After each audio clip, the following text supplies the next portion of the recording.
됐습니다. 이제는 누가 구속된 사람인가요?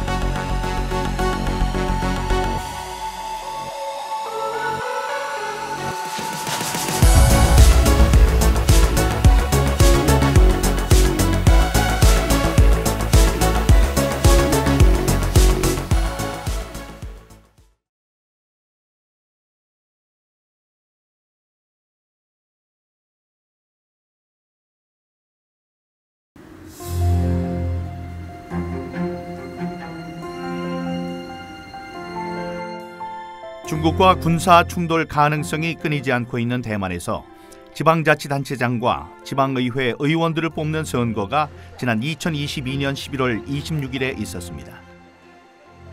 타이페이 곳곳에 마련된 투표소에는 이른 아침부터 투표를 하기 위해 많은 시민들이 모여들었습니다. 초등학교 교실을 투표소로 마련하고 일일이 유권자의 신원을 확인하는 모습은 우리와 다를 게 없어 보입니다. 하나의 중국을 주장하는 중국과 대만의 독립을 주장하는 입장들이 팽팽히 맞서고 있다는 점에서 이번 선거는 미래의 대만 정치를 판가름할 수 있는 중요한 잣대이기도 했습니다.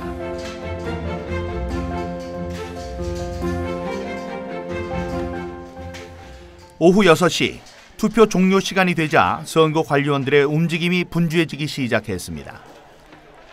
그런데 가만히 보니 낯선 풍경이 눈에 들어왔습니다. 투표소에 설치된 집기들이 하나둘 밖으로 나오고 조금 전까지 시민들이 투표를 했던 장소가 순식간에 개표소로 변하기 시작했습니다.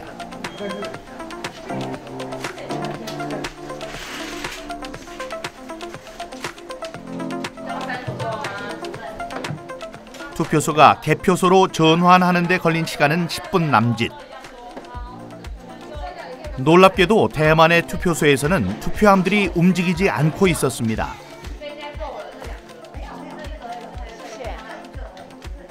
곧바로 개표가 시작되자 정당 소속의 개표 관리인들과 시민 감시단들도 카메라로 현장을 촬영하기 시작했습니다. 개표원들은 투표함에서 꺼낸 투표지를 두 손에 높이 들고 기표된 후보자의 이름을 큰 소리로 외쳤습니다. 모든 사람들 앞에서 한 표 한 표 오류가 발생하지 않도록 애쓰는 모습이었습니다. 투표제도 중에서 가장 큰 특징 하나는 먼저 투표함이 움직이지 않는다는 것입니다. 투표소가 바로 개표소로 전환이 된다는 점인데요. 투표소에서 손으로 직접 개표를 한 뒤에 거기서 나온 수치를 칠판에 적습니다. 우리 반장 선거하듯이 발을 정자로 적고요.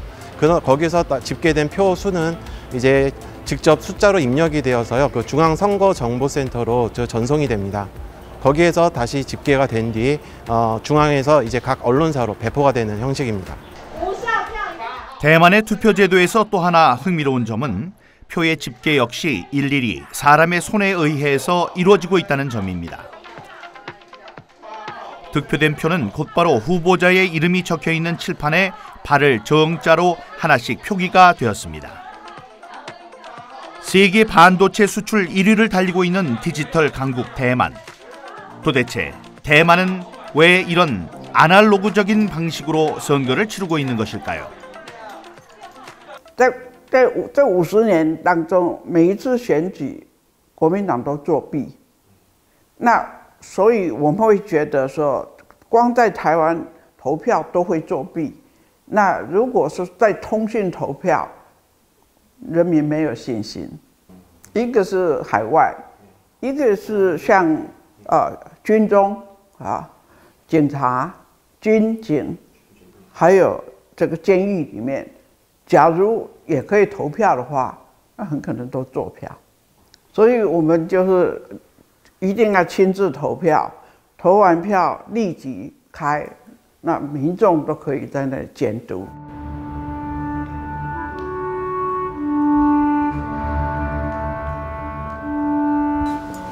제 지역구인 송도가 이제 눈앞에 보이지만 사실 저거는 전부 다 단척이 된 곳입니다.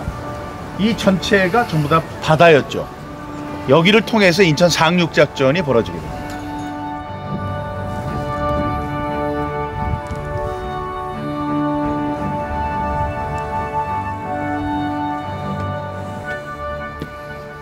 1950년 9월 15일 공산주의의 침략 속에 풍전 등화와도 같았던 한반도의 운명을 바꿔놓았던 인천 상륙작전. 오랜만에 제가 나고 자란 인천의 상징적인 기념물 인천 상륙작전 기념비를 찾았습니다.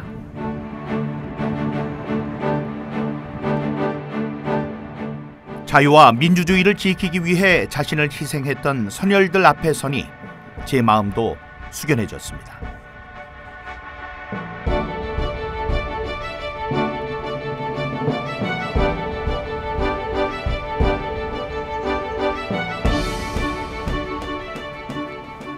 인천은 제가 결혼하기 전에 평생을 살았던 곳입니다. 그리고 처음으로 정치를 하기 위해서 이제 둥지를 튼 곳이기도 하고요.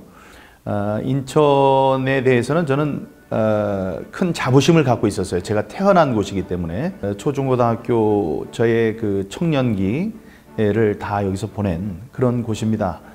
그래서 이제 애정이 있고 뭐 저의 태를 묻은 곳이죠. 저의 그 정치적 기반이기도 하고요.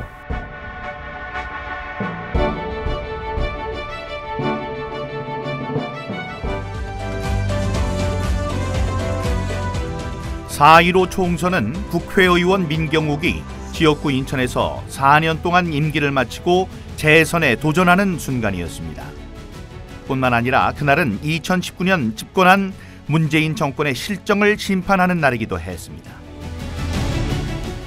그런데 결과는 예상과 전혀 다르게 나타났습니다. 당선인 알아보겠습니다. 서울 동작갑에서 민주당 김병기 후보가 55점, 인천 연수 을에서는 민주당 정일영 후보가 당선됐습니다. 2020년 4월 15일 그날의 선거 결과가 제 모든 것을 바꿔놓았습니다. 제가 질 수 없는 선거에서 졌습니다. 우파 동네에서 우파 후보는 제가 혼자 나오고 좌파 후보가 둘이 나왔는데 제가 졌습니다. 제 지역구는 24년 동안 우파 후보만 뽑았던 지역입니다. 근데 거기 이렇게 나오면 이거는 표가 분산되기 때문에 누가 나와도 이쪽 혼자 나온 쪽에서 이기게 돼 있거든요. 그리고 10번의 여론조사가 있었는데 10번 다 제가 1등을 했습니다.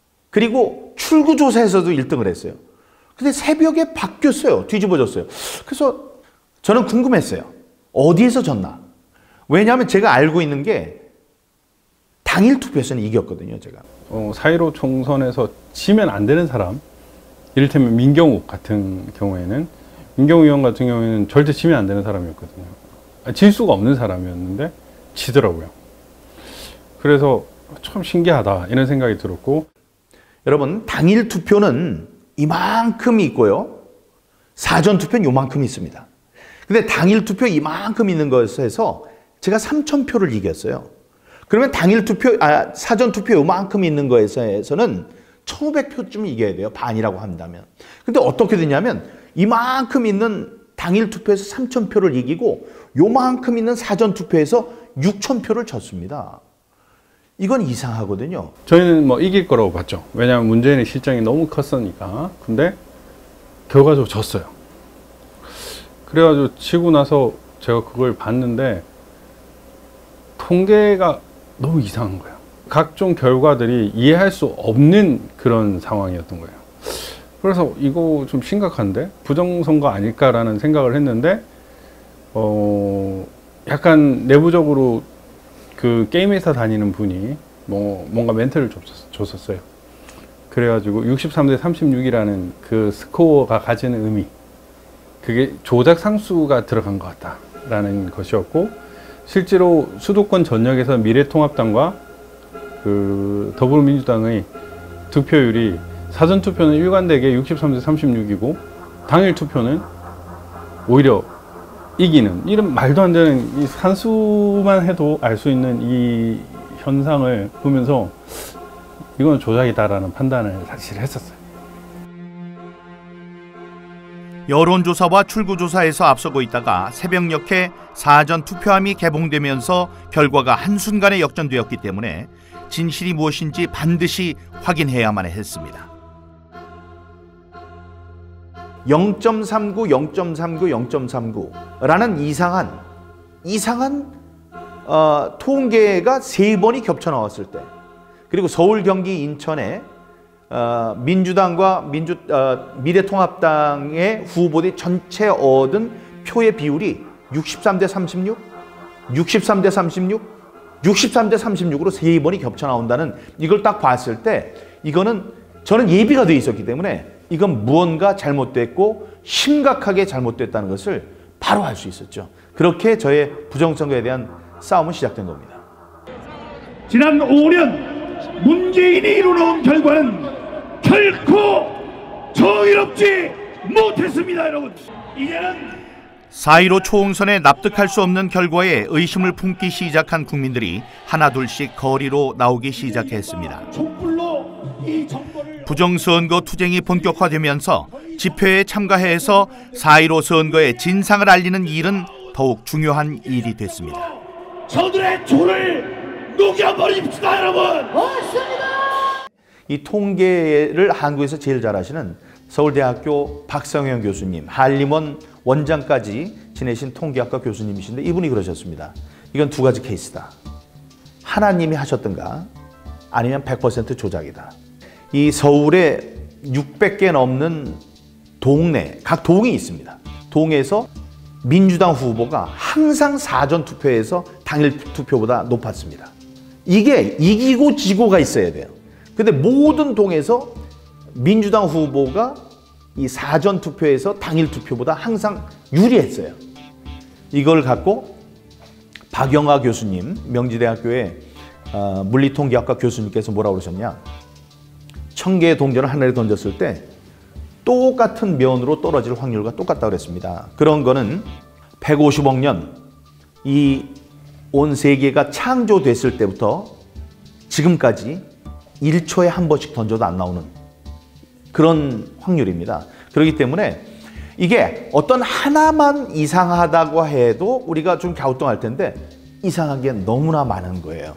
그래서 이제 그게 다음에 재검표로 이어지고 재검표할 때 증거로서 나오게 되는 겁니다. 우리나라 공직선거법 225조는 선거에서 문제가 있을 경우 180일, 즉 6개월 이내에 판결을 내리도록 돼 있습니다. 하지만 인천 연수구 을 선거구의 경우에는 재검표에만 1년 2개월이란 시간이 걸렸습니다.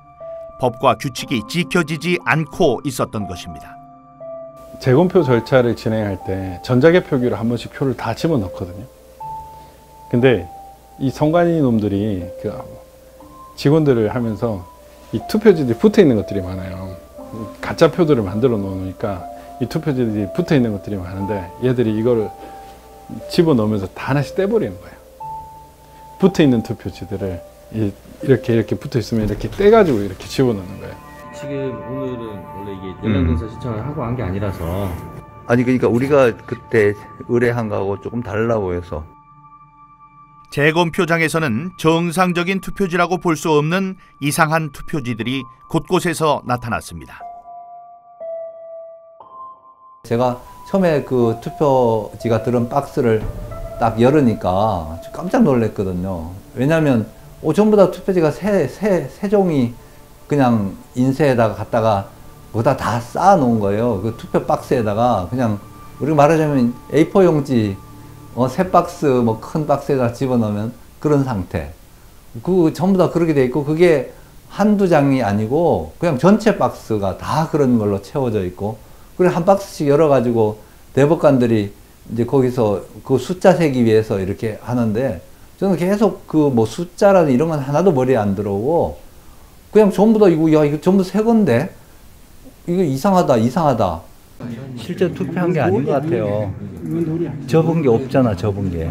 롤도 아니고 인쇄한 것 같아. 네. 투표 용지가 아니에요, 용지가.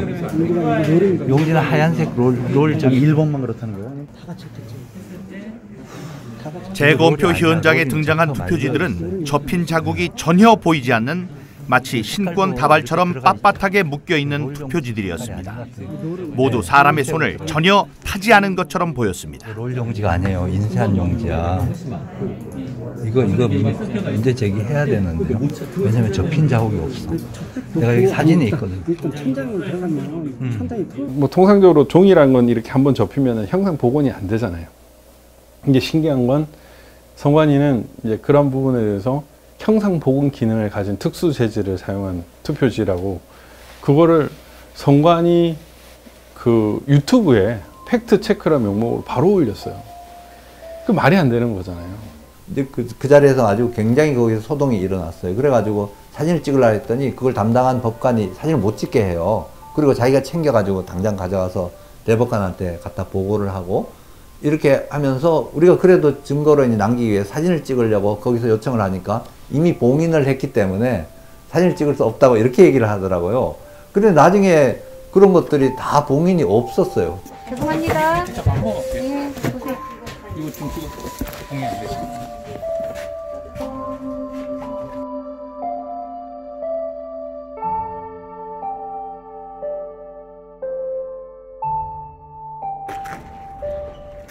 심지어 컨테이너 박스 안에 쌓아놓고 방치된 투표지들도 발견됐습니다.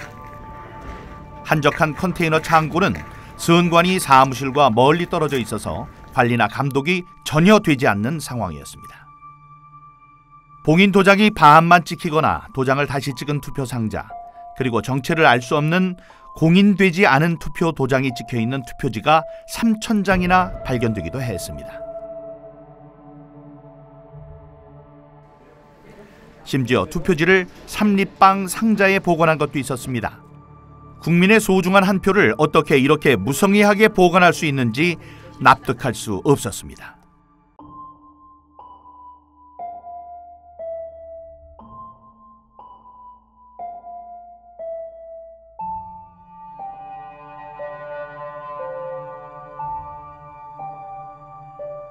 신중동 같은 경우에는 사전투표, 관내 사전투표 18,210명, 관내 사전투표 6,134명이었는데 그 인원이 투표를 하려면은 3점 몇 초당 해야 돼요. 3점 몇 초당. 그러니까 그 18,210명이 투표하면 4.7초당 한 명씩 해야 되는데, 한 표씩 해야 되는데 6,134명까지 다 합치면은 3점 몇 초당 해야 되는 거예요. 근데 상식적으로 비닐, 그 다음에 체열 측정, 그 다음에 알코올 이렇게 손 바르는 것까지 하면 시간이 많이 걸리고, 그 다음에 한 줄 서기였잖아요. 코로나 때문에. 그게 가능한가? 3점 몇 초당. 불가능하거든요. 4.15 총선이 끝나고 나서 한 3개월 지나가는 시점이었습니다. 중앙선관위에서 아주 대형 이렇게 5톤인가요? 5톤 그 쓰레기 폐지 이렇게 차가 나가고 있다라는 제보를 받고요. 그리고 그 차를 따라갔습니다. 그 차를 따라갔더니만 한 30분 따라갔더니만 시에 있는 한 야적장으로 가서 거기에 폐지와 파지들을 마구 쏟아놨습니다. 그리고 그 폐지들이 이렇게 쌓여 있는 그 폐지들 속에서 중앙선관위가 이렇게 사용했던 많은 서류들이 파쇄지라고 하죠. 파쇄. 다 파쇄가 됐던 거죠. 그러니까 4.15 총선이 끝났는데 그 서류는 사실은 보관이 돼야 됩니다. 다. 서류가 다 보관이 돼야 되는데 그 서류의 상당 부분이 파쇄가 되어서 가루가 되어서 비닐에 담겨 있었고요. 그리고 일부 파쇄하지 않은 이렇게 서류들이 이 박스 안에 이렇게 나뒹굴고 있었고요. 봉투 안에 들어 있었습니다. 그 봉투 중에 하나가 부여청양 투표지였습니다. 비록 찢어져 있었지만 부여청양 사전투표지였습니다. 그 부여청양 사전투표지 저희가 언론에 저희 유튜브로에서 공개하자마자 중앙선관위가 매우 당황해서 심지어 부여청양에서 투표한 그분을 그 투표지를 찾아버렸습니다. 찾아서 누굴 찍었는지까지 알 수 있는 거죠. 결국은 QR코드만으로 누가 찍었고 누가 몇 번을 찍었는지 알 수 있는, 그러니까 비밀선고를 완벽하게 침해했다는 사실을 스스로 자백을 해버렸습니다. 중앙선관위가 4.15 총선 이후에 증거들을 은폐하고 있고 폐기 처분하고 있다. 스스로 부정선거라는 것을 인정하고 있다라는 사실을 증명하고 있습니다. 그러니까 증거 보존을 조직적으로 은폐하려는 것들이 보였죠. 너무 엉망이더라고요. 아, 오프라인 조작도 있었구나 라는 걸 느꼈습니다. 오프라인 조작도 있음을 느꼈고, 오프라인 조작이라는 건 뭘? 표 바꿔치기, 표 넣기. 근데 이게 되게 어려운 게 아니더라고요. 왜냐면 이제 분당을이나 선관위에서 투표지를 보관하는 이 과정이 너무 허술한 거예요. 심지어 그게 번호키로 돼 있는 거예요. 그 되게 허름하고 CCTV도 제대로 안 돼 있고 이러면은 누가 가서 열고 바꿔버려도 뭐 알 수가 없는 거예요. 분당을 같은 경우에는 가구 단지, 가구를 위한 뭐 그 일단 스테디움 같은 게 있었어요. 거기가 약간 허름해가지고 거기 투표지들이 보관되어 있었는데 그런 데서 그냥 바꿔치기 하면 모르겠더라고요. 그래서 선관위에 보관하는 것도 마찬가지로 이게 번호 키만 알면은 누군가가 새벽에 들어와서 투표함을 바꾸거나 아니면은 그 백묶음 몇 개 안 되잖아요. 그거를 집어넣어 버리면 되는 거예요. 그 과정에서 이 봉인지 관리가 하나도 안 됐다는 사실을 알게 됐어요.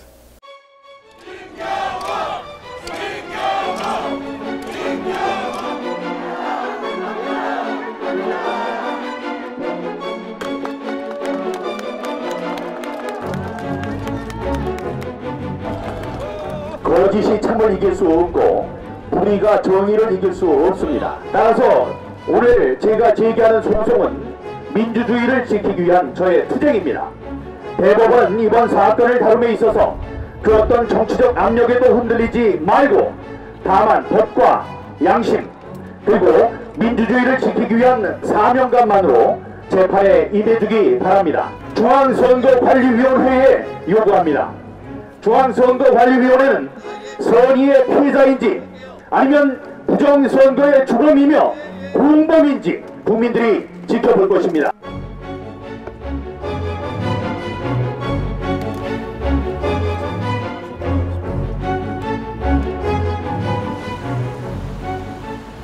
부정선거를 입증하는 증거들이 하나둘 나타나면서 자발적으로 투쟁에 함께 참여하는 시민들도 늘어났습니다. 그만큼 이번 사건은 평범한 시민들에게도 놀라운 일이었습니다. 첫 번째, 없애야 될 것들이 있는데 그 첫 번째가 사전투표, 두 번째가 전자개표기, 세 번째가 QR코드예요. 이제 이게 부정선거의 이제 증거들로 나온 건데 요 밑에가 그다음에 이게 바로 이른바 배춧잎 투표용지입니다. 위에는 지역구 국회의원의 이름이 나오고 밑에는 이렇게 비례대표 국회의원의 투표용지가 초록색으로 한 장에가 인쇄가 되어 있습니다. 배춧잎 투표지가 공개되자 배춧잎을 몸에 두르고 시위에 참가한 시민도 있었습니다. 그렇게 4.15 총선의 문제점들이 하나둘 수면 위로 떠올랐습니다.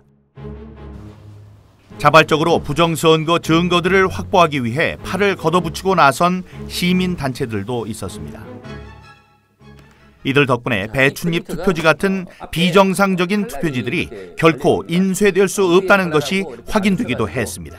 투표가 인쇄가 돼서 나오면 자동으로 잘라서 자동으로 배출하는 기능이 있습니다. 그러다 보니까 다시 중첩되거나 종이가 말릴 가능성이 없죠. 이미 잘려서 앞으로 배출을 해버리는데, 그래서 중앙선관위가 뭐 중첩되어서 다시 들어가서 말려서 이렇게 되었다, 배춧잎 투표지가 되었다, 새빨간 거짓말입니다. 중앙선관위에서 이렇게 관리하는 사전선거, 이 사전선거 투표지를 똑같은 투표지를 위조, 복사, 다량으로 출력할 수 있다.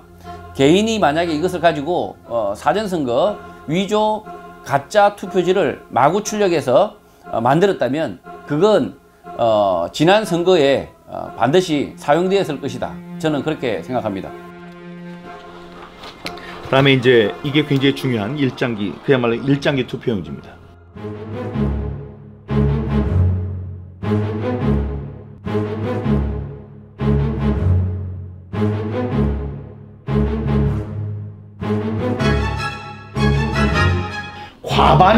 과반수인 1000장이 이렇게 나왔습니다.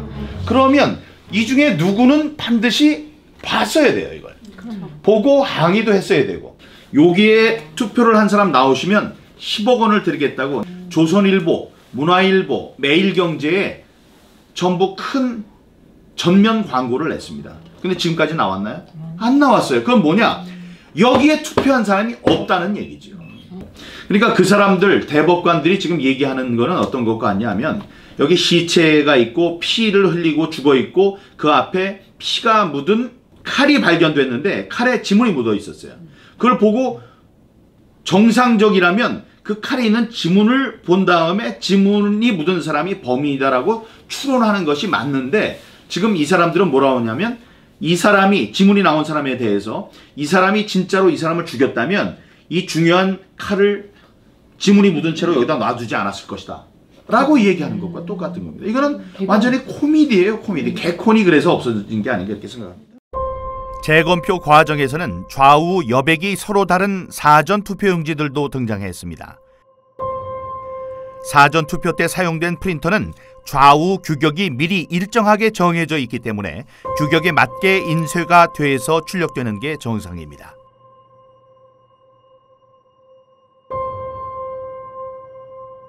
선관위에서 만든 교육용 영상을 보더라도 좌우 규격이 서로 다른 투표지가 인쇄되는 것은 불가능한 것임을 확인할 수 있습니다.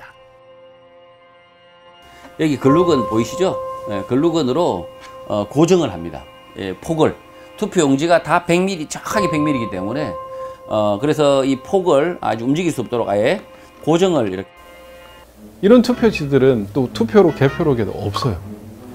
없어가지고 뭐 가짜 투표지들이 나와가지고 이 사람들이 막 알게 됐죠. 그래서 새로운 국면이 이제 그때 또 다시 진행됐습니다. 실제로 재검표장에서 가짜 투표지 물증들이 나와버려 보니까 여기에 대해서 이제 문제 제기를 또 다시 하기 시작했고, 증거의 구조적 편제라는 표현을 쓰는데요, 법에서. 증거가 구조적으로 이 대형 기관에 다 편제되어 있다. 그 사람들한테 몰려 있다는 거죠. 원고는 증거다운 증거를 확보하기 굉장히 어렵게 원래 되어 있다는 거죠. 그 재검에서 많은 증거가 쏟아졌음에도 불구하고 그거를 확인하려고 하는 의지라든가 어떤 기회라든가 이런 거를 갖고 있지 않아요. 부정선거의 의미를 국민들이 좀 심각하게 생각해 줬으면 좋겠어요. 부정선거는 엄연히 우리나라 헌법 제1조 국민의 참정권을 짓밟은 그런 상태거든요. 따라서 이것은 국기문란, 국헌문란.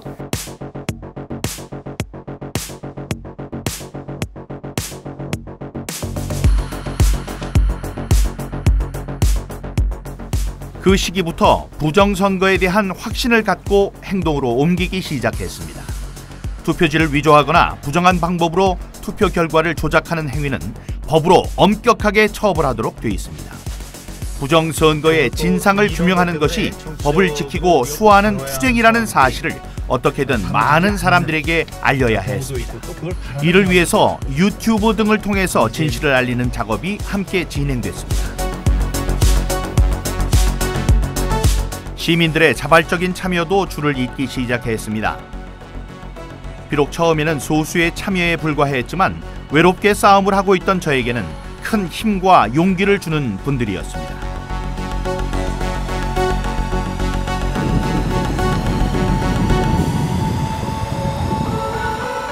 그러면서 조금씩 부정선거 진상 규명에 대해서 관심을 갖고 응원하는 시민들도 늘어났습니다.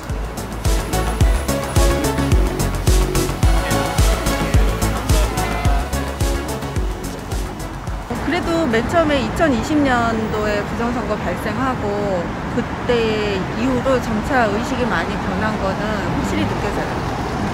지금은 많은 국민들이 많이 알고 적어도 그럴 수도 있겠구나 하고 의혹은 가지고 있는 것 같아요. 이 부정선거는 대한민국을 망치는 가장 악랄한 그 범죄라고 생각하기 때문에 작은 거짓말도 용납을 하면 안 되는데 그러니까 이 거짓말 자체가 나라를 전복시킬 수 있는 거짓말이다라는 생각에 진짜 울분이 막 올라와가지고 가만히 못 있겠더라고요. 그렇게 시민들의 절망은 시간이 지나면서 점점 분노로 변해갔습니다.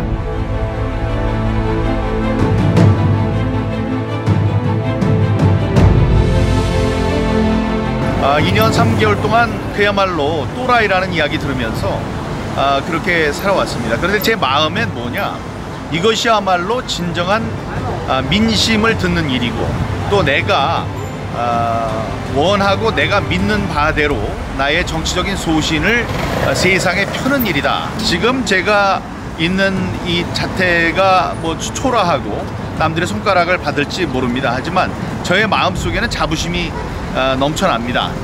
사람들이 뭐라고 해도, 손가락질을 해도 거기에 흔들릴 만큼 이렇게 이제 유약하지는 않습니다. 이 불굴의 정신으로 내가 태어난 이곳 인천, 특히 저를 지지해서 제가 4년 동안 국회에서 일을 할 수 있는 기회를 주셨던 이분들의 헌법적인 권리인 참정권을 다시 한번 되돌려드리는 이 일에 저의 뭐 인생을 걸고 싶은 그런 심정입니다.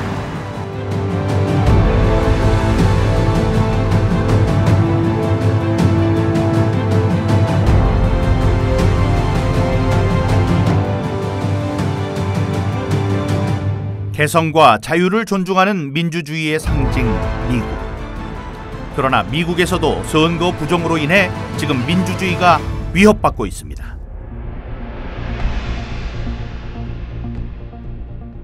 지난 2020년 재선을 노리던 트럼프 대통령은 선거 부정 사태로 인해 재선에 성공하지 못했습니다. 당시 온갖 부정선거의 증거들이 속출하면서 분노한 시민들은 거리로 쏟아져 나왔습니다.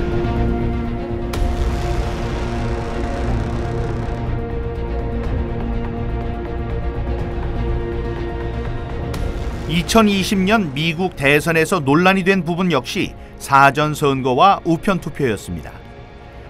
당시 상황을 잘 보여주고 있는 한 다큐멘터리 영화에서는 부정선거 가담자들이 조작된 투표지들을 갖고 와서 우편투표함에 넣는 장면들이 생생하게 공개되기도 했습니다. 사전선거 투표함에 직접 투표용지를 넣었다는 가담자의 증언은 한마디로 충격적이었습니다.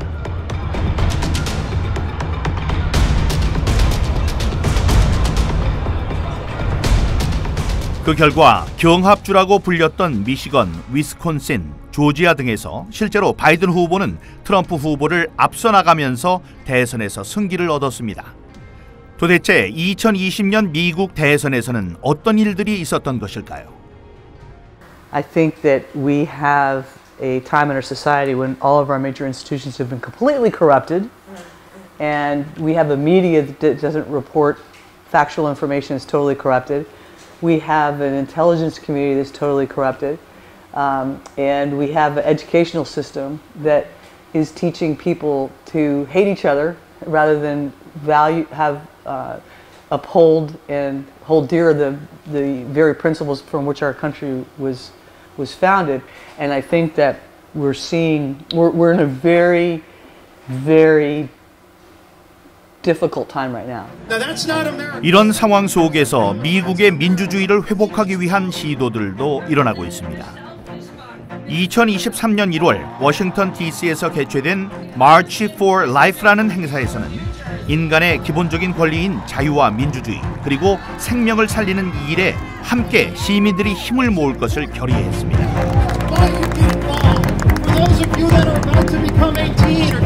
집회가 끝난 뒤 수천 명의 참가자들은 다양한 정치적 구호가 적힌 피켓을 들고 국회 의사당까지 행진을 계속했습니다. 그들 중 한 명에게 다가가 미국 정치와 선거에 대한 의견을 물었습니다. I think that it was fraud. Yes. I do believe that. I think that the mail-in ballots were a big part of it, and that it shouldn't have been mail-in because different citizens were. Exactly. Yeah, I think that it was a big part. And the voting machines as well. The voting machines. I think that it all should have been digital. I think the mail-in ballots were a big part of the fraud. Yeah, I think so. I think people are losing track of real history, and you know, what this country was founded upon was freedom and freedom for all. 몇 년 전 미국 미시간 대학교에서는 미국의 가치가 무엇인지에 대해서 조사를 한 적이 있습니다. 상당수 미국인들은 개인주의와 독립 정신을 꼽았습니다. 미국은 그 바탕 위에서 자유 시장 경제와 민주주의의 꽃을 피웠습니다. 하지만 최근 들어 미국의 번영에 의심을 품는 사람들도 많아지고 있습니다. 2012년 11월 30일 미국의 수도 한복판에서는 검은 크리스마스라는 제목이 붙은 한 중국인 설치 예술가의 작품이 수많은 미국인들 앞에 공개됐습니다. Medal of Arts Award. Congratulations, Sai. We're so proud of you, and thank you for everything you've done for art and embassies. Thank you. 我介绍一下这个作品，等一下会怎么样 ？OK， 第一个爆炸是会从底下往上。3, 2, 1, fire.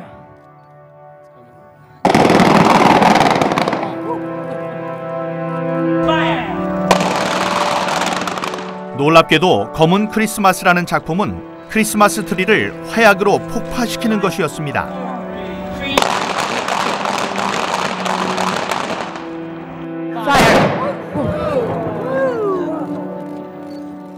중국의 발명품인 화약으로 미국의 기독교 전통과 문화를 상징하는 크리스마스 트리를 폭파시키는 것이 행사의 목적이었던 것입니다.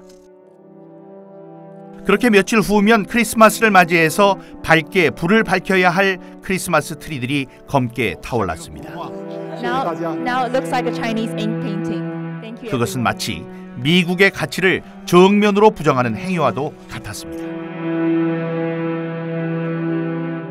미국인들이 아메리카 대륙에 정착을 시작한 뒤부터 그들에게 기독교 신앙은 삶의 밑바탕에 깔려있는 근본적인 믿음이자 생활의 한 부분이었습니다. 그래서 언제나 크리스마스 때가 되면 미국인들은 크리스마스 트리를 함께 장식하면서 가족들과 함께 즐거운 시간을 보내는 것이 일상이었습니다. 놀랍게도 이 행사를 주최한 곳은 미국 국무부였습니다. 당시 국무부 장관이었던 힐러리 클린턴은 차이 구어창을 국무부로 초대하고 3억 원의 상금과 함께 그의 목에 금메달을 걸어줬습니다. 도대체 차이 구어창은 어떤 사람일까요? 그리고 어떻게 미국의 수도 한복판에서 그런 일들이 벌어질 수 있었던 것일까요?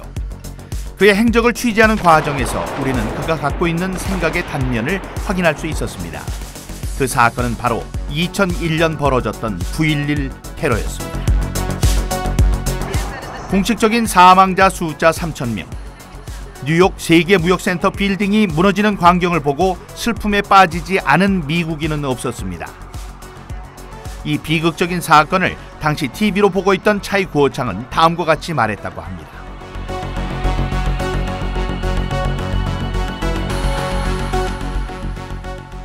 What their purpose is and how they undermine a society. The United States of America has been a beacon of hope and liberty through these many years, and certainly been that for South Korea. And I'm really disgusted at what is happening in our country and what our foreign policy is about now. 부정선거의 진실을 규명하기 위한 시민운동을 시작한 지도 어느새 3년이 됐습니다. 그동안 우리 사회는 어떤 모습으로 변해 있을까요? 민경욱입니다. 인사 올리겠습니다. 시간이 얼마 남지 않아서 민주당이 도저히 될 수 없는 여러 군데에서 모두 한 군데도 빼놓지 않고 전부 다 출마를 시켰습니다. 전부 다 입후보를 시켰어요. 그런 일이 없었어요. 다음에 그 모든 사람들이 14.7 경북 경주시만 빼놓고 253개 전체에서 전부 다 15%가 넘었습니다. 이런 선거 결과는 이전에 볼 수 없었던 기이한 현상이었습니다. 4.15 총선 당시 더불어민주당의 사전 득표율과 당일 득표율의 비중 그래프를 보면 한 지점에서 겹치는 것을 볼 수 있습니다. 민주당이 당일 득표율 50%를 얻는 자리입니다. 50% 이상이면 거의 무조건 당선되는 지역들이기도 합니다. 2016년 20대 총선의 경우 사전투표와 당일투표가 여러 곳에서 겹치는 것을 볼 수 있는데 이런 게 정상적인 모습입니다. 그런데 4.15 총선 때 민주당 지지율이 낮은 지역에서 사전투표 때 거의 모든 사람들이 민주당을 찍었습니다. 누군가 의도적으로 조작하지 않는 이상 이런 결과는 나올 수가 없는 것입니다. 그냥 그 선거 치른 그 당일날 그 결과를 보면서 너무 솔직히 예상했던 선거 결과랑 너무 다른 결과가 펼쳐졌잖아요. 그래서 180석이라는 거는 이제 새벽에 발표가 되긴 했지만은 흔히 이제 저희가 알고 있는 유명하신 그 국힘당 사람들이 대부분 다 선거에서 패배를 하면서 솔직히 이제 충격을 먹었어요. 그날 밤 새벽에 충격을 먹고 도무지 이제 납득할 만한 결과가 아니라서 이거는 뭔가가 있다라고 생각을 해서 차분히 이제 들여다보기 시작을 한 거죠. 그래서 이제 그 선거 결과 데이터를 처음에는 한 개, 두 개 지역구들을 보다 보니까 좀 희한한 이제 패턴이 눈에 보일 것 같는데 그때 이제 마침 인터넷에서 이제 전체 지역구에 있는 데이터를 보게 되면서 아 이거는 뭔가가 문제가 있다라는 거를 이제 그냥 직감적으로 느꼈고 좀 특이한 이제 규칙성이라든지 그런 것들이 눈에 보이기 시작을 했던 거죠. 2019년 한 음악 방송에서 발생한 투표 순위 조작 사건 역시 시청자들이 투표 결과에서 이상한 수치들이 반복적으로 등장하는 것을 보고 의심을 하면서 시작됐습니다. 1위부터 11위 사이에 무려 5번이나 29,978표가 반복적으로 나타났던 것입니다. 조작된 결과다, 어떤 뭐 인위적인 결과다라고 얘기를 한다면은 자연적인 숫자에서 발견할 수 없는 어떠한 규칙성들이 분명히 있을 거라고 저는 생각을 했거든요. 검찰 조사 결과 인위적인 설정값이 총 5가지 이상이 나왔어요. 만약에 이 4.15 선거도 누군가에 의해서 인위적으로 했다라면은 그 프로듀스 101처럼 그 소수점까지 떨어지는 어떠한 그 항등식이 있지 않을까. 로이 김 씨의 예상은 적중했습니다. 253개 전체 선거구를 득표율에 따라 16개의 지역구로 배열한 뒤에 그 속에 숨어있는 문자의 배열을 찾아낼 수 있었던 것입니다. 그가 찾아낸 문자는 Follow the Party, 바로 해커의 지문이었습니다. 그런데 Follow the Party 이런 게 제목으로 있는 이메일들이 있더라고요. 그래서 뭔가 다른 것들을 먼저 이제 체크를 하고 그건 이제 제껴놓고 있었습니다. 뭔지 몰라서. 근데 한참 있으면서 이게 뭔데 이렇게 자꾸 이런 걸 보내나 하고 봤다가 제가 소스라치게 놀랐습니다. Follow the Party, 그것은 영원 근당주, 영원히 당과 함께 가자는 뜻의 중국 공산당 구호였습니다.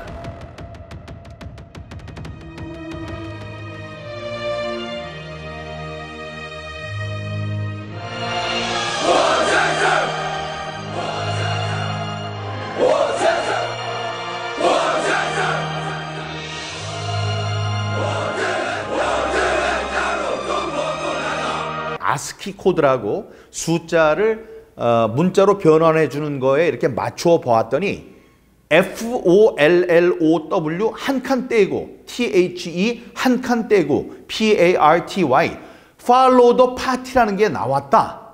근데 Follow the Party가 뭔가 봤더니 영원 근당주, 영원히 당과 함께 달려라. 암호가 해커의 지문이 이 숫자 배열 속에 들어있다는 얘기였습니다. 이거는 정말로 충격적인 내용이었어요. 중공이라는 거대한 독재 국가가 임기도 길잖아요. 그 임기를 길고 뭐 통일 전술이나 이런 것들을 이용해서 각 나라를 어떻게 먹을지를 생각을 하고 있는 것 같다는 생각이 들고, 이 선거라는 거를 이용해서 얘들이 이제 침략을 하는구나. 과거에는 이제 총칼을 통해 가지고 사람들을 죽여 가지고 이제 얻었다면 지금 부정선거라는 수단을 통해 가지고 그 나라를 먹는 일을 하는구나라는 걸 인지를 하게 됐고, 이건 사실 진짜 국가안보가 직결되는 문제라고 생각이 돼요. 디지털 세상이 언제나 안전할 것이라는 생각은 위험한 발상입니다. 지금도 사이버 세계 속에서는 수많은 해커들이 우리의 생활 곳곳에 침투하고 있습니다. 그 중에는 중공이나 북한과 같은 공산주의 국가들의 사이버 위협도 심각한 상황에 있다는 것을 잊지 말아야 할 것입니다.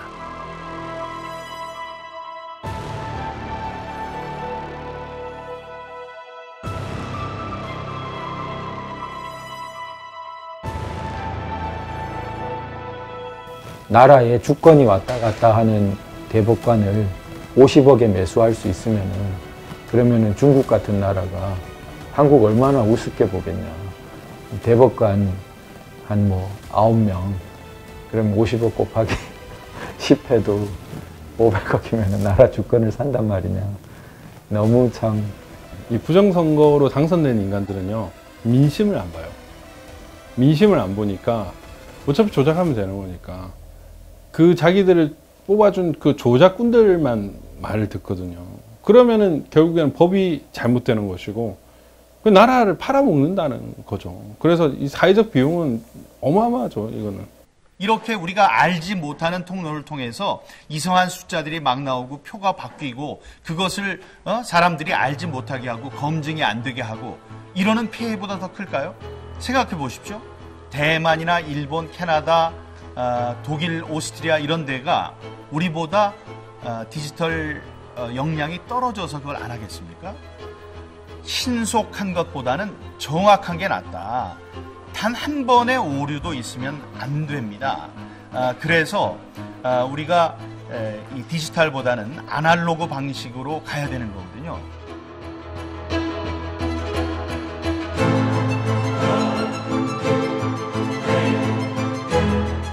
법과 철학으로 유명한 유럽의 선진국 독일. 지난 2021년 독일에서는 우리의 국회의원 선거에 해당되는 연방의회 선거가 실시됐습니다. 이번 총선은 16년 동안 독일을 이끌어왔던 메르켈 총리 이후 새로운 독일의 지도자를 뽑는 선거라는 점에서 국제사회의 이목을 집중시켰습니다. 그런데 법률과 규칙의 엄격함으로 유명한 독일에서 초유의 사태가 벌어졌습니다. 선거 당일 제대로 투표를 하지 못한 유권자들이 속출한 것입니다. Many things went wrong. They didn't have enough of these election forms. They got delivered too late. Some of these places had to stay open 2 hours more, I think, until 8 o'clock in the evening. And some people didn't have a chance to vote because the line was too long. They've been waiting for hours, and then the local closed, and they couldn't vote. So if not everybody has the chance to vote, then it's not a fair election. I think it was a little bit chaotic. There was a marathon going on in Berlin, which made it, harder to, I think, organize the elections. And also they have a lot of administrative problems, apparently. So yeah, they needed to do it again. 게다가 선거 당일인 9월 26일에는 베를린 국제 마라톤 대회가 열려 도심 곳곳에서 선거 진행에 혼선이 생기기도 했습니다. 심지어 투표지 운송이 제때 이루어지지 않아서 투표를 하지 못한 채 돌아간 사람들도 많았습니다. 말 그대로 독일 선거 역사상 초유의 사태가 벌어진 것입니다. 독일 정부와 정치권은 상황을 심각하게 받아들였습니다. 선거에 결함이 발생한 것에 대해서 독일 연방헌법재판소에서는 신속하게 베를린시에 한해서 재선거를 실시하라는 판결을 내렸습니다. Die Häufigkeit und Schwere der Wahlfehler führt nach Auffassung des Verfassungsgerichtshofs zu der einzigen Möglichkeit, dass nämlich die Wahlen in ganz Berlin wiederholt werden müssen. 독일 연방헌법재판소의 베를린 재선거 결정은 3인당 출신의 기파이 베를린 시장에게는 정치적으로 큰 타격이었습니다. 여기에 2023년 새해 벌어진 불꽃놀이 폭동 사태로 불안정한 치안이 문제가 되면서 상황은 더욱 복잡하게 흘러갔습니다. 그동안 베를린은 경기 불황, 실업자 문제, 그리고 난민 수용에 대한 시민들의 불만이 높아가던 상황이었습니다.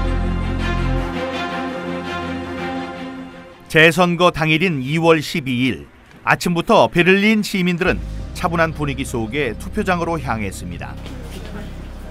독일인들에게 이번 베를린 선거는 민주주의와 선거의 중요성을 다시금 일깨우는 소중한 시간이 되고 있었습니다. 재선거 결과는 보수 우파 정당 기민당의 압승으로 나타났습니다. 22년 만에 처음으로 좌파 정당에서 우파 정당으로 정권이 교체되는 결과를 가져왔습니다. 재선거를 치르지 않았다면 이와 같은 정치적 변화는 기대하기 어려웠을 것입니다. People lose trust in some of the leaders then it's only fair that there's political change. 한편 독일에서는 2000년대 초부터 선거에 사용되었던 전자투표기에 대해서도 뜨거운 논쟁이 벌어졌습니다. 편리함과 신속함을 위해 사용된 전자투표기가 개표 오류나 선거 결과의 조작 여부를 판단할 수 없다는 것이 중요한 쟁점이었습니다. 그리고 그 결과 2009년 독일 연방헌법재판소는 선거에 사용되는 모든 전자투표기의 사용에 대해서도 위헌 판결을 내렸습니다. 모든 선거는 공개적으로 심사돼야 하고 선거 결과에 대한 검증이 명확하게 이루어져야 한다는 것이 판결의 이유였습니다.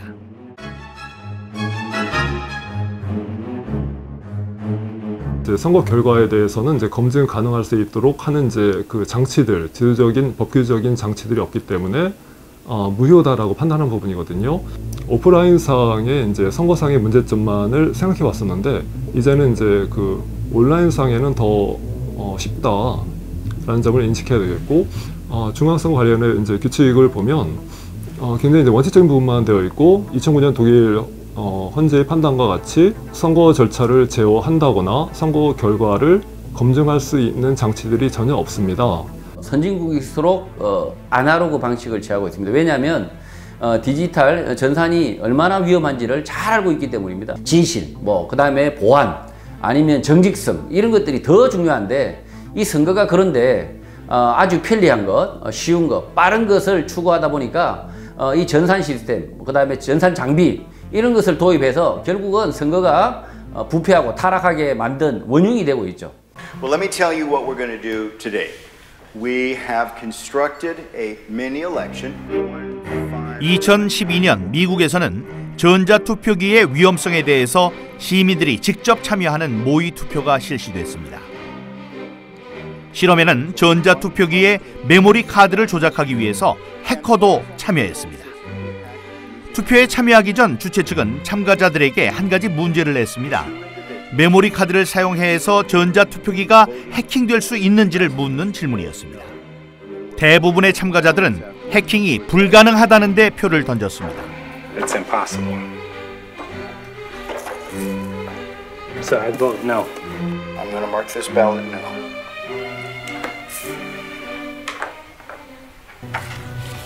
그 결과 모의 투표 참가자 8명 가운데 6명이 해킹이 불가능하다는 노에 투표를 했습니다.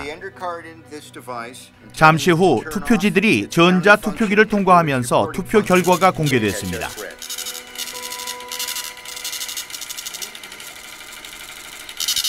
놀랍게도 결과는 정반대로 나왔습니다.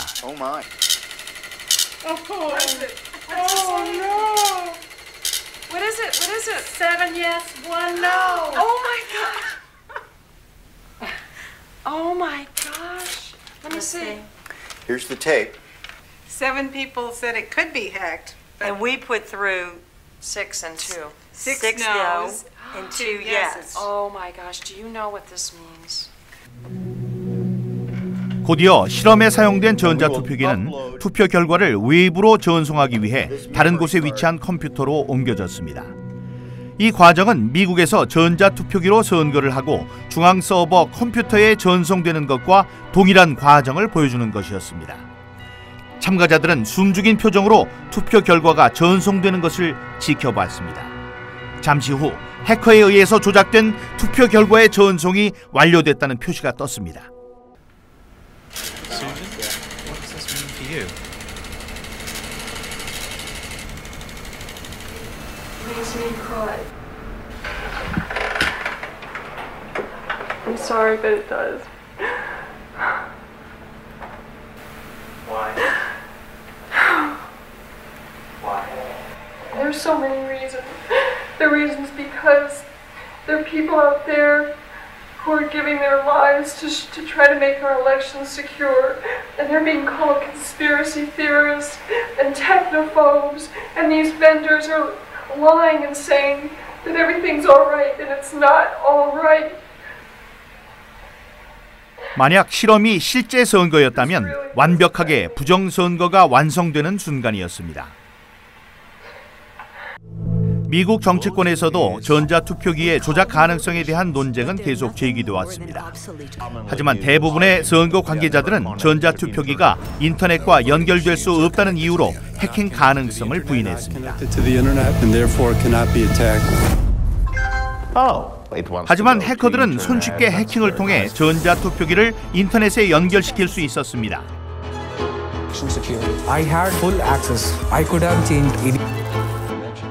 만약 전자투표기가 이렇게 손쉽게 해커의 손에 의해서 조작될 수 있는 것이라면 이것은 곧 민주주의의 위기라고 해도 과언이 아닐 것입니다.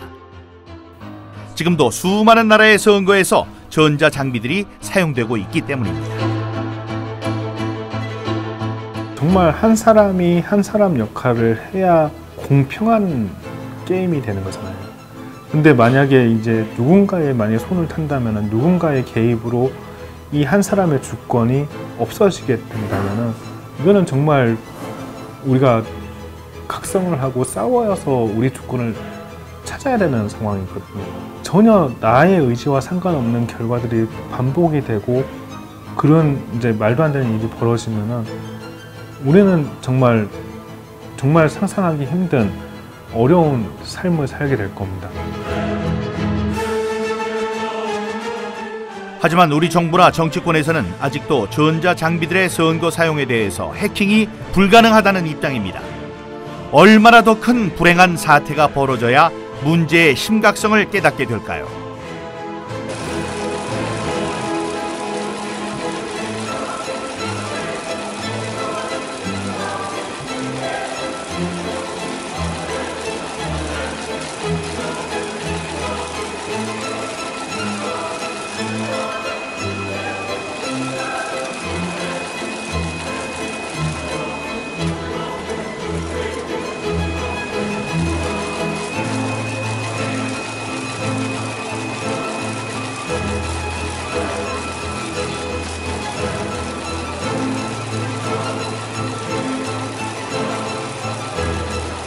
이러한 이제 전산 장치의 적법성에 대해서 입증 책임은 원고에게 있는 것이 아니고 국가기관인 중앙선거관리위원회의 전산 조직, 전자투표를 위한 전산 조직의 그 적법성에 대한 입증 책임이 있다라는 주장을 했었던 부분이고요.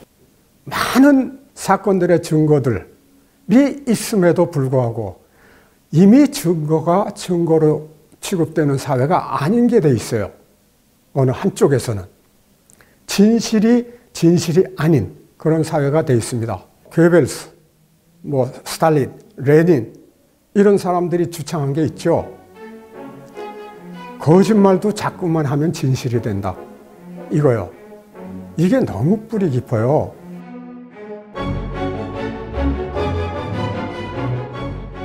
결국 부정선거 진상규명을 위해 거리로 나선 것은 시민들이었습니다. 그들은 4.15 부정선거의 실체를 밝히고 범죄자들을 처벌하라고 목소리를 높였습니다. 하지만 시민들의 외침은 대답 없는 메아리가 돼서 돌아왔습니다.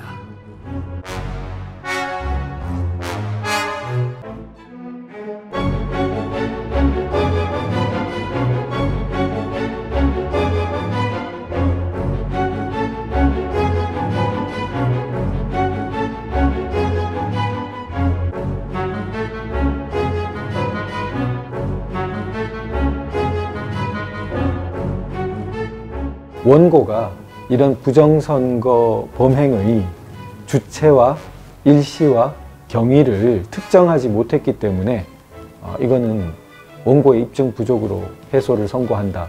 수사권도 없는 원고에게 어디서 주체랑 일시 방법을 다 특정해가지고 오라는 건지 애초에 그렇게 틀을 딱 세워 놓으면 패소시키겠다는 결론을 세워두고 있는 거랑 마찬가지죠. 그 대법원에서 이제 선거부의 소송의 이제 선거 결과를 떠나서 이미 이제 그 과정에서 많은 것이 확인이 됐다. 그래서 진실이라는 역사의 무대에서 우리는 대법원 선거 결과는 다른 이미 승자다라는 생각을 하고 있습니다.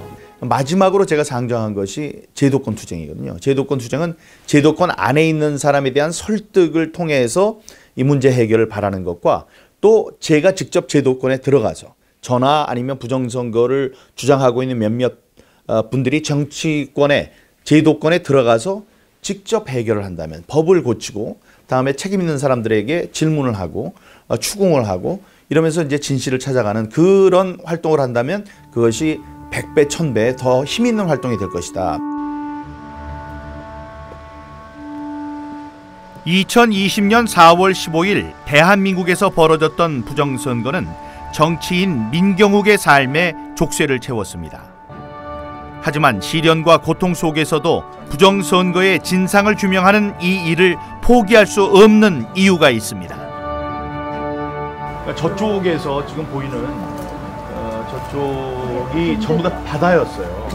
바다였는데 거기에서 이제 포를 쏘면서 상륙작전이 이제 시작된 거죠. 지금 선거 제도의 위기가 온 것도 자유민주주의의 위기거든요. 제2의 6.25라고 얘기하는 이유가 바로 거기에 있죠. 자유민주주의를 지키기 위해서 많은 사람들이 피를 흘리고 희생을 했듯이 이번 싸움도 치열한 싸움이고 우리의 이제 희생정신이 있어야 된다고 생각합니다. 1950년 한국전쟁 당시 인천 상륙작전의 성공 확률은 5000분의 1에 불과했습니다. 하지만 이 작전은 대한민국의 자유와 민주주의를 지키기 위한 희망의 등대였습니다. 부정선거를 폭로하고 민주주의를 지키려는 노력은 그보다 더 어려울 수 있지만 여기서 멈출 수는 없습니다. 그것은 우리의 명예, 양심, 그리고 자라나는 우리 후손들의 미래이기 때문입니다.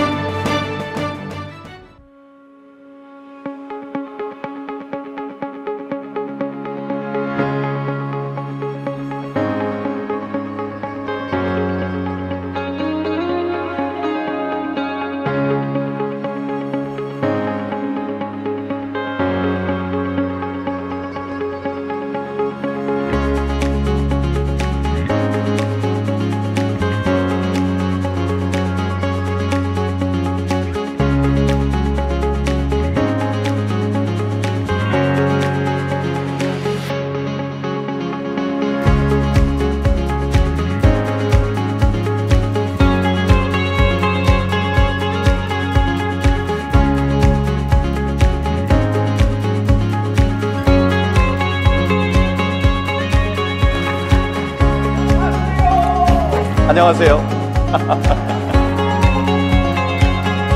Ladies and gentlemen, during the Korean War, General Douglas MacArthur saved South Korea with Operation Chromite or the Incheon landing. Operation Chromite's odds of success were 5,000 to 1 against. Our efforts to expose election fraud and to defend democracy might be more difficult, but we cannot stop now. The memorial for Operation Chromite is in the district I represent, Yeonsugu-ul, Incheon.